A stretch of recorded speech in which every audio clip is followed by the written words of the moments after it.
कहाँ जाएंगे, हमारे पास रहने की घर नहीं, बहुत परेशानी है मैडम। और जा खाली करो खाली करो। हमारा घर में कोई कमाने वाला नहीं है मैडम, है तो हम कहाँ जाएंगे छोटे बच्चे पकड़ के, बताओ। दिया अगर 3 दिन तक ये खाली नहीं होगा तो हम तुमको फेंक देंगे तुम्हारा सामान। ऐसा किसके द्वारा बोला जा रहा है? मैं आयुक्त नगर निगम आयुक्त जी से, कलेक्टर सर से मैं ये अनुरोध करता हूँ सभी की तरफ से कि सर जब 2.5 लाख रुपया आप अमीरों को प्रदान कर सकते हैं पीएम आवास के लिए, 30-40 हजार रुपए के लिए आप गरीबों को क्यों परेशान कर रहे हैं? और 3 दिन का नोटिस दे दिए कि खाली करो करके, कहाँ जाएंगे मैडम? शासन की योजना के अनुरूप काफी सारे गरीब परिवारों को बॉम्बे आवास IHSGP उरला में बसाया गया था, ये कहकर कि विभिन्न सुविधाओं का लाभ जो है वहां पर रहने वाले लोगों को मिलेगा। लेकिन अब क्या कारण है कि नगर निगम प्रशासन जो है उन लोगों की तरफ से अपना मुंह फेर चुकी है। यहाँ पर काफी सारे लोग मौजूद हैं जो इस शिकायत को लेकर के जिला मुख्यालय में पहुंचे हैं कि आखिर क्या कारण है उरला में रहने वाले लोगों की तरफ से लोग अनजान बन रहे हैं, नगर निगम के अधिकारी और कर्मचारी जो है वो अनजान बन रहे हैं, जिसकी शिकायत को लेकर के आज जिला मुख्यालय में बॉम्बे आवास के काफी सारे लोग यहाँ पर आप देख रहे हैं मेरे पीछे खड़े हुए हैं। ये अपनी शिकायतों को लेकर के यहाँ पर पहुंचे हुए हैं। इनका कहना है कि आखिर समाज का एक हिस्सा ये भी है, फिर इन्हें सारी सुविधाओं से उपेक्षित वंचित क्यों रखा जा रहा है। आइए यहाँ पर मौजूद कुछ लोग हैं, उनसे हम पूछते हैं, जानते हैं कि आखिर किस तरीके की समस्या और अब वर्तमान में वो क्या चाहते हैं। मैडम हमारे आवास में ना पूरा ऊपर का डोर भी टूट रहा है और नीचे पूरा वो जो गटर है पूरा बाहर जाता है और बहुत सारे लोगों का घर ना मैडम आवंटन नहीं हुआ है। कहाँ जाएंगे, हमारे पास रहने की घर नहीं, बहुत परेशानी है मैडम। और जा खाली करो खाली करो। आपने कितने साल पहले उरला में घर लिया था? 4 साल हो गया। पैसा जमा भी किए थे? पैसा वैसा भी जमा नहीं किए हैं मैडम, घर टूटा था, रेलवे में था तो जाके रह गए। अब क्या बोल रहे हैं?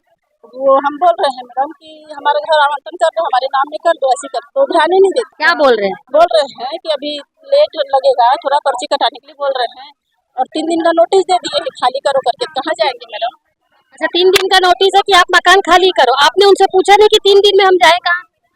बोले हैं मैडम, कुछ नहीं बोले। कहीं भी जा, हमको कोई मतलब नहीं है, तुमको खाली करना है। हमारा घर में कोई कमाने वाला नहीं है मैडम, हाल कमाना हाल खाना है तो हम कहाँ जाएंगे छोटे बच्चे पकड़ के, बताओ। अभी घर खाली करवाने की समस्या को लेकर के आप आए या फिर मूलभूत समस्याएं जैसे वार्डों में सफाई नहीं हो रही, इन सारी बातों को? घर का समस्या है, खाली करवा रहे हैं इसलिए। 3 दिन का पहले 7 दिन का नोटिस दिए थे, उसके बाद में फिर 3 दिन के दिया। अगर 3 दिन तक के खाली नहीं होगा तो हम तुमको फेंक देंगे तुम्हारा सामान। ऐसा किसके द्वारा बोला जा रहा है? अब पता नहीं, नोटिस दे दिए, अभी लिखित में नोटिस आया, नगर निगम वाले बोल दिए और वहाँ कुछ भी नहीं है। पानी गिरता है तो पूरा छत का मलबा खाना वाना में गिर जाता है। पानी की सुविधा कैसी है? पानी की सुविधा भी नहीं है। वहाँ पे नगर निगम 6 टंकी चढ़ा के रखा है हर ब्लॉक में, है ना, लेकिन पानी का सुविधा एक भी नहीं मिलता वहाँ पे, क्योंकि जो बूढ़े लोग हैं उन लोग ऊपर में रहते हैं। 3 मंजिल का मकान है, 3 मंजिल में एक ब्लॉक में 18 फैमिली का है वहाँ पे, जिसमें तीसरा मंजिल में किसी सियाने व्यक्ति को मिल चुका है, वो ये जैसे इसको मिला है तो ये पानी नहीं ले जा पाती, लेकिन ऊपर है 3 मंजिल में, लेकिन वहाँ पे टंकी चढ़ा दी है निगम द्वारा, लेकिन पानी का सुविधा नहीं दिया जा रहा है। पानी लोग भर रहे हैं नाली में, है ना। ऊपर से चेम्बर जो है वो चेम्बर भर चुका है, मतलब 18 फैमिली का है ना, तो 18 परिवार का चेम्बर बना हुआ है एक ही ठोक, तो वो भर चुका है। अगर हम सफाई करने के लिए अगर बोलते हैं निगम को, तो निगम द्वारा जो कर्मचारी हमारे वार्ड में आते हैं उन लोग बोलते हैं कि हम लोग सफाई नहीं करेंगे, अगर हम लोग करेंगे तो आप लोग 2000 दीजिए, 2500 दीजिए। अच्छा, हम लोग से पैसा मांगते हैं, तो हम लोग कहाँ से पैसा देंगे? गरीब आदमी कहाँ से पैसा दे कि हर 2 महीने में चेम्बर साफ करवाएं? जी आप बताएं, आप किस तरीके की परेशानियों से इस समय जूझ? हमारे परेशानी यही है, हमको बार सता रहा पैसे के लिए और ये गिर रहा है ऊपर से। वार्ड पार्षद कौन है? पटेल। क्या बोलते हैं वो? कुछ नहीं बोलते, आते भी नहीं है, देखने नहीं आते जी। मेरे छोटे से नातिन है, उसको रख के मैं रहती हूँ, मेरे पालने पोसने वाला कोई नहीं है। और ये गिर रहे, मैं बर्तन मांग रही थी, उस दिन मेरे सर में गिर गया, खून आ गया, तो मैं कहाँ जाऊंगी, मेरे कोई नहीं है। आपको भी मकान खाली करने का आदेश है? हाँ, मेरे को भी बोल रहे हैं, और पहले दिए थे ना तो 5000 पटाए हुए और रोड में रह रहे। अभी कितनी राशि जमा करने के लिए बोल रहे हैं? 38,000, 40,000 और 50,000 तक का बोल रहे हैं, लेकिन किस्त में जमा करो बोल रहे हैं। और अभी 5,000 आप शुरू में जमा कर चुके हैं। 5,000 हम लोग का दमदा रोड में मकान था, दमदा रोड में हम लोग का पहले मकान था, जिसको तोड़ के वहाँ निवास किए। तो हमको जब दिए तो बोले थे कि फ्री में है, लेकिन अभी हमारे से पैसा का मांग किया जा रहा है। उस समय भी हमारे से 5,000 रुपया लिए थे। कितने प्रभावित लोग हैं अभी? मैम सभी है, पूरे प्रभावित है। वहाँ से दूषित पानी पी रहे हैं मैम, जान का अलग खतरा है। देख रहे हो मैम ये कैसे स्थिति में रह रहे हैं हम, छत गिर रहा है, हर चीज पानी दूषित मिल रहा है, फसल सब मैम। और सब ये जरूरतमंद है मैम, सबको नीड है वहाँ घर का। ये मजबूरी में रह रहे हैं, बेसहारे लोग हैं सब, कोई पैसे वाले नहीं है। कोई पैसे वाले रहते ना तो वहाँ रहते भी नहीं। हम लोग सब मजबूरी में रह रहे हैं। सुबह मजदूरी करेंगे तब शाम को 2 वक्त का रोटी मुश्किल से नसीब होता है इनको। मैं आयुक्त, नगर निगम आयुक्त जी से, कलेक्टर सर से मैं ये अनुरोध करता हूँ सभी की तरफ से कि सर जब 2.5 लाख रुपया आप अमीरों को प्रदान कर सकते हैं पीएम आवास के लिए, तो 30-40 हजार रुपए के लिए आप गरीबों को क्यों परेशान कर रहे हैं?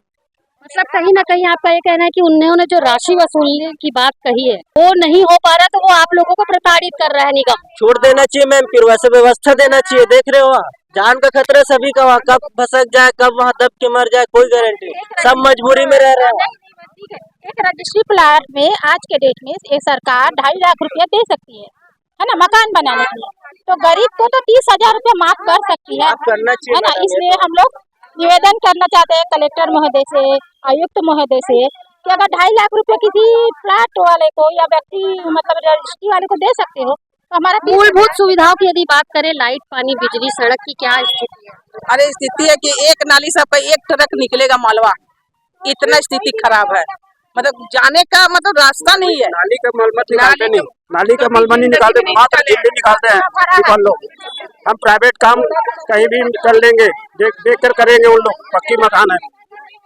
हम गरीब लोग मैम नेता क्यों चुनते हैं कि गरीबों का भला करेंगे, सबको उचित अच्छा सभी चीज करेंगे, पर लोगों को परेशान थोड़ी करना चाहिए मैम, सभी का भला करना। आप क्या चाह रहे हैं? हम ये चाह रहे हो पैसा छूट करे मैम, गरीब लोग नहीं दे पाएंगे पैसा, नहीं अच्छा, बना आप लोग ये चाह रहे हैं कि गरीबों जो पैसा वो लोग डिमांड कर रहे हैं उसको माफ कर दो। पूरी नहीं करेंगे, हम लोग मांग पूरी नहीं कर सकते, ले सकते। कोई इसलिए नहीं दे गरीब सकता को मैम, सब गरीब हाथ जोड़ के गिनती है कि हम लोग को माफ कीजिए। उरला IHSDP के काफी सारे प्रभावित लोग आज जिला मुख्यालय में पहुंचे हुए थे। उनका कहना था कि वार्ड में मूलभूत सुविधाएं तो बिल्कुल नहीं है, ना साफ सफाई होती है, ना बिजली की उचित व्यवस्था है, नालियां जो है वो पूरी तरीके से बज-बजा गई। उनका कहना है कि पार्षद उनकी स्थिति को देखने, वार्डों की स्थिति को देखने के लिए आज तक नहीं पहुंची है। अब जो है वार्ड में जिस तरीके की गंदगी है उसे ये अपना पैसा लगा करके, या इनसे पैसे की बात की जाती है कि यदि वहां पर कोई साफ सफाई करेगा तो उसे वो राशि इनके द्वारा दी जाएगी। साथ ही काफी जर्जर हो चुके हैं मकान, जिन आवासों में ये लोग निवास वर्तमान में कर रहे हैं। 5,000 रुपए की राशि इनसे पहले वहां पर जमा करवा ली गई थी, उसके बाद ये रह रहे थे। लेकिन अब नगर निगम प्रशासन एक दूसरी योजना लेकर के लाया। उनका कहना है कि अब जो है बकाई हुई राशि, किसी का 30,000, किसी का 35,000, किसी का 40,000 रुपया जो है वो अगर वो जमा करते तभी उस आवास में रहने के ये हकदार है। गरीबों का कहना है कि उनके पास 2 वक्त खाने का ठीक से पैसा नहीं है। 35,000, 40,000 और 30,000 की राशि वो कहाँ से देंगे? नगर निगम प्रशासन से, जिला मुख्यालय से, जिलाधीश से सभी जरूरतमंद लोगों ने यहाँ पर निवेदन किया है कि सरकार जहाँ इतनी सारी योजनाएं चला करके लोगों को 2.5 लाख रुपए मकानों के बनाने के लिए दे रही, तो 30 या 40,000 की राशि प्रशासन के लिए कोई बहुत बड़ी रकम नहीं है। इनका कहना है कि उस राशि को इनका जो है वो माफ किया जाए, ताकि ये अपना जीवन यापन जो थोड़ा बहुत कमाई करके कर रहे हैं उससे अपना जीवन यापन सुगम रूप से कर सके। काफी सारे परिवार हैं, छोटे छोटे बच्चे हैं, ऐसे में इनने एक मदद की गुहार प्रशासन से लगाई है। हमारी तरफ जी सरकार ध्यान दे, और हम यदि चुन करके सरकार को लेकर के आए हैं, सरकार हमारी इतनी दरकार को जरूर सुने। फिलहाल सभी ने अपना ज्ञापन जो है जिला मुख्यालय में सौंप दिया है। नगर निगम आयुक्त से इन्होंने चर्चा करने का मन बनाया है। किस तरीके का निष्कर्ष निकल कर सामने आता है ये आगामी दिनों में देखने वाली बात होगी। फिलहाल यहाँ पर काफी सारे जो प्रभावित लोग हैं ये काफी परेशान। मेरे सहयोगी लक्ष्मीकांत देवांगन के साथ दुर्ग से मैं वीना।